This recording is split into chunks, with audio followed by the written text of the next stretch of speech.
Lyon demain, le quart d'heure lyonnais, toute l'actualité chaque matin. Parce que Lyon demain se dessine aujourd'hui, voici l'essentiel de l'actualité. En ce mardi, nous sommes le 12 avril. Nous reviendrons sur la campagne du deuxième tour de la présidentielle avec en vue dans 10 jours le deuxième duel Macron-Le Pen. En décembre, des incidents entre supporters lyonnais et des supporters parisiens avaient provoqué l'arrêt définitif du 32e de finale de Coupe de France opposant le Paris FC à l'Olympique lyonnais. Des supporters parisiens viennent d'être condamnés. L'ouverture à la concurrence et la SNCF qui tente de s'adapter et qui lance Ouigo, train classique, Paris à 5 heures de Lyon, mais pour seulement 20 €. Plusieurs départements de la région en vigilance jaune pour vent violent jusqu'à 16 heures. Attention également à ce nouvel épisode de poussière de sable du Sahara, attendu aujourd'hui et demain en Auvergne-Rhône-Alpes. Le retour du beau temps et de la chaleur cette semaine favorise aussi la présence des pollens, et notamment ceux de bouleau. Nous ferons le point sur la situation aérobiologique dans cette édition. La ville de Lyon est propriétaire de salles, d'appartements, de bâtiments inexploités depuis de longues années pour certains. La nouvelle municipalité entend bien leur trouver un nouvel usage. Par exemple, le chalet du Parc, fermé depuis 2015. La municipalité vient de lancer un appel à manifestation d'intérêt. Nous écouterons dans cette édition Sylvain Godineau, l'adjoint au patrimoine et à la transition écologique. Et puis nous parlerons des résultats de l'Olympique lyonnais qui ne sont pas vraiment à la hauteur en ce moment. Un match nul ce week-end, un partout à Strasbourg. L'obtention d'un ticket pour la Ligue des Champions est quasiment impossible à obtenir à cette journée de la fin. Lyon demain, le quart d'heure lyonnais, toute l'actualité chaque matin. Gérald de Bouchon. Bonjour à tous, bienvenue dans ce quart d'heure lyonnais, la campagne de deuxième tour de la présidentielle avec en vue dans 10 jours le deuxième duel Macron-Le Pen. Un meeting départemental de campagne d'Emmanuel Macron avait lieu avant le premier tour à la ficelle, mais sans le candidat. Un autre rassemblement du même type devrait se tenir à Lyon ou Villeurbanne dans l'entre-deux tours, mais toujours pas de venue du président sortant. Une réunion publique est prévue à Villefranche jeudi avec 2 membres du gouvernement. Les jeunes avec Macron évoquent une forte mobilisation de terrain avec du tractage, du porte-à-porte et une volonté d'aller au contact. Marine Le Pen n'a pas non plus prévu de venir dans la région lyonnaise lors de cette campagne de second tour. En décembre, des incidents entre supporters lyonnais et des supporters parisiens avaient provoqué, on s'en souvient, l'arrêt définitif du 32e de finale de Coupe de France opposant le Paris FC à l'Olympique lyonnais. Ces supporters avaient ensuite été identifiés comme des fans du PSG. 2 ultras ont été condamnés hier à Paris à 4 mois de prison avec sursis et 2 ans d'interdiction de stade. Les 2 hommes ont également pour interdiction de se présenter pendant 2 ans aux abords des stades où jouent les 2 équipes, donc le Paris FC et l'Olympique lyonnais. Le 17 décembre dernier, des fumigènes avaient été lancés aux abords du parkage des supporters lyonnais. Des bagarres avaient éclaté en tribune, entraînant des mouvements de foule. Ces incidents avaient fait 2 blessés.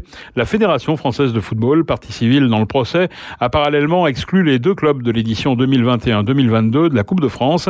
Une décision assortie d'autres sanctions, comme des matchs à huis clos et des amendes. Avec l'ouverture à la concurrence, la SNCF tente de s'adapter et lance Ouigo, train classique, une nouvelle branche de Ouigo, société low cost de la SNCF. Désormais, un aller-retour quotidien est assuré entre Lyon et Paris. En juin 2022, il y en aura 2. Au niveau national, 14 destinations sont desservies par ces nouveaux trains. Les tarifs oscillent entre 10 et 30 € selon les destinations de ces nouveaux trains, repeints tout en rose. Le prix du billet Ouigo, train classique, ne varie pas entre le début de l'ouverture des ventes et le départ du convoi. À titre d'exemple, il est encore possible de réserver son siège pour moins de 20 € pour Paris depuis Lyon la veille au soir. Mais attention, il y a bien sûr une contrepartie, un temps de trajet largement supérieur à l'offre actuelle. Le temps de trajet entre Lyon-Perrache et Paris-Austerlitz fluctuera entre 4h45 et 5h15 avec des arrêts à Villeneuve-Saint-Georges, Melun, Dijon, Chalon-sur-Saône et Mâcon. Le TGV traditionnel, c'est Paris en moins de 2 heures. Lyon demain, un site internet, du son, de l'image, un média complet pour les Lyonnais qui font avancer la ville. Plusieurs départements d'Auvergne-Rhône-Alpes, dont le Rhône, sont placés en vigilance jaune pour vent violent jusqu'à 16 heures. L'Ain, la Loire et l'Isère sont aussi concernés. On relevait hier 90 km/h à Bron, 80 à Saint-Ex et Mions, 76 km/h à Vienne, des vents également à 70 km/h dans le 7e ou encore à 60 km/h à Brinda.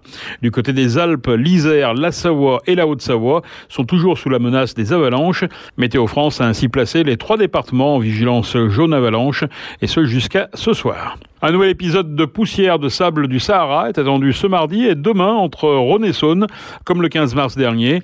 Le sable poussé par des vents violents pourrait dégrader la qualité de l'air. Ce nouvel épisode de poussière saharienne pourrait entraîner une augmentation des teneurs en particules fines. Le retour du beau temps et de la chaleur favorise aussi la présence des pollens et notamment ceux des bouleaux. Le réseau national de surveillance aérobiologique prévoit un risque d'allergie de niveau élevé dans le département du Rhône cette semaine. Les pollens de platane sont également présents avec un risque d'allergie de niveau modéré. Le risque est en revanche qualifié de faible pour les cyprès, frênes et peupliers ainsi que pour les graminées. Ces derniers pollens sont encore peu présents dans l'air, mais leurs concentrations vont augmenter petit à petit d'ici le début du mois de mai. Lyon demain ? Histoire lyonnaise. Des milliers de mètres carrés inutilisés qui se dégradent en proie à des problèmes de sécurité car squattables à tout moment.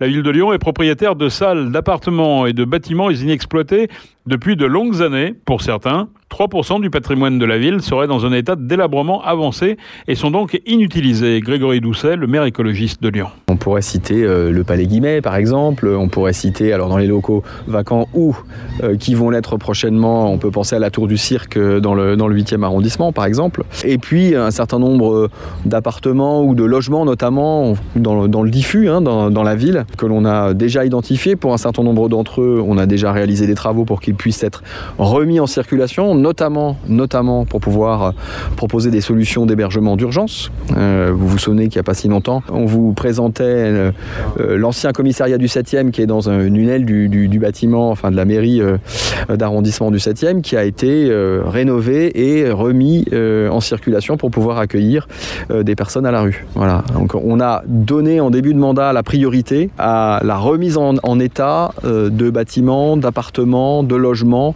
pour pouvoir proposer des solutions d'hébergement d'urgence. Cette priorité, elle a été réalisée.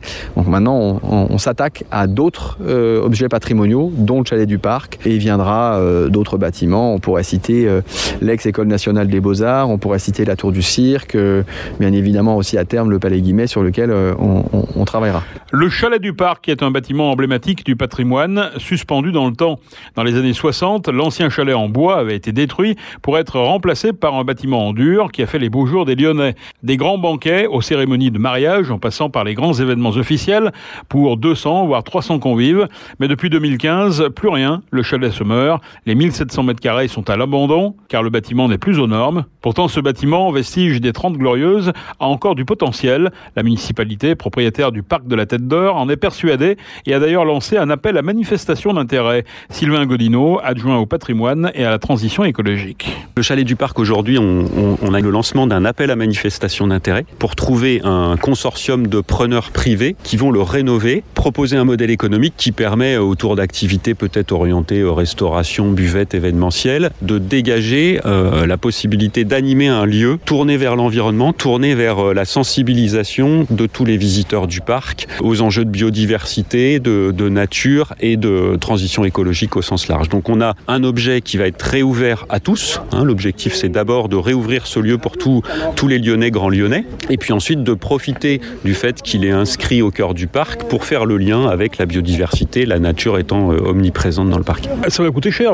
4 à 5 millions, c'est ça, pour rénover un bâtiment que certains disaient il faut le démolir? Oui, alors effectivement, il y a eu des hésitations dans les mandats précédents sur est-ce qu'on le réouvre ou est-ce qu'on le démolit. Nous, on a fait le choix très vite de dire on va pas le démolir, on va le réouvrir, on va profiter de ce bâtiment existant. Il a quand même une dimension patrimoniale, c'est un bâtiment emblématique de sa période de construction, les années 60. Alors effectivement, il va falloir que les preneurs proposent un modèle économique. L'estimation que nous avons faite, elle est à consolider. Il y aura peut-être des mauvaises surprises, comme ça arrive souvent dans les bâtiments. Donc on va s'engager avec le preneur sur une durée suffisamment longue pour lui permettre d'amortir ses travaux, tout simplement. Vous avez déjà eu des contacts? On parlait notamment d'Ignatius Bertrand, par exemple. Est-ce qu'il pourrait être intéressé? Alors sur tous ces lieux vacants, on a très régulièrement des contacts. Oui, il y a eu plusieurs contacts sur le chalet du Parc. Bon, on a souhaité mettre tout le monde sur un pied d'égalité, et d'ailleurs c'est une obligation pour nous, acteurs publics, de faire une consultation en bonne et due forme. Donc on aura cette consultation, la mairie du 6e sera associée, donc on garantit une transparence complète sur le processus de sélection du preneur. Il y a des contraintes alors en termes d'usage et aussi des contraintes liées simplement au parc. Oui, alors le parc lui-même est une source de contraintes importantes et la principale c'est notamment le fait que les visiteurs ne pourront pas venir en voiture et que le bâtiment ne sera pas ouvert en dehors des horaires du parc. Donc il y a ces deux éléments-là et un autre élément c'est qu'on ne peut pas non plus avoir des volumes sonores qui seraient nuisibles pour à la fois les visiteurs et le zoo. Donc ce ne sera pas une boîte de nuit par exemple. Il faudra respecter le fonctionnement du parc. Mais la contrepartie de ça, c'est un lieu exceptionnel, une vue incroyable et puis un nombre de visiteurs fantastique puisqu'avec 6 millions de visiteurs par an, vous avez une clientèle garantie toute l'année. Les nostalgiques des mariages et des banquets, est-ce qu'ils ont un espoir de voir revenir en restaurant dans ces lieux ? Alors un restaurant, ça me semble assez probable effectivement. Donc ensuite on verra ce que les preneurs nous proposent, mais ça paraît, ça a marché à une époque, donc ça paraît un usage assez évident. Est-ce qu'il y a d'autres choses plus originales qui vont sortir ? On l'espère, mais on est fermé sur rien aujourd'hui. Le repreneur du chalet n'en sera pas propriétaire, mais bénéficiera d'un bail amphithéotique de 25 ans, voire plus, pour exploiter son potentiel. En échange de quoi, il devra effectuer les travaux de rénovation esthétique, fonctionnelle et énergétique. 4 à 5 millions d'euros, c'est le coût estimé des travaux pour rendre son lustre à ce bâtiment mythique posé au bord du lac de la Tête d'Or. L'appel à manifestation d'intérêt est ouvert jusqu'au 18 mai sur le site de la ville de Lyon. Lyon demain, la radio lyonnaise à écouter partout dans le monde. Le festival Lyon Zéro Déchet revient les 14 et 15 mai prochains. Ce sera la 4e édition à la Maison de l'Environnement et au Parc des Berges. Objectif, sensibiliser à la réduction des déchets. Le samedi matin sont prévus des ramassages de déchets ouverts à tous, puis des conférences, tables rondes, ateliers et diverses animations. Le parrain de cette édition 2022 sera Jérémy Pichon, auteur du livre Famille presque zéro déchet. Il animera une conférence sur le thème du zéro déchet en famille. Il sera question aussi de low-tech, voyage zéro déchet, jardinage urbain ou encore éco-anxiété. Le public pourra aussi échanger en live avec la chanteuse Caluerarde Pomme qui parlera de son engagement. L'obtention d'un ticket pour la Ligue des Champions est quasiment impossible à obtenir à 7 journées de la fin. Ce week-end, l'Olympique lyonnais a dû se contenter d'un nul 1-1 à Strasbourg avec 10 points de retard sur le 3e, Rennes. L'Olympique lyonnais est bien mal engagé, en effet, même si 21 points sont encore à distribuer d'ici à la fin de la saison. On doit y croire pour terminer le plus haut possible, commente l'entraîneur Peter Bosz. La qualification pour la Ligue des Champions pourrait échapper à l'Olympique lyonnais pour la 3e saison consécutive. C'est la fin de ce quart d'heure lyonnais. Merci de l'avoir suivi. On se retrouve demain, même heure, mêmes antennes. En attendant, passez une excellente journée.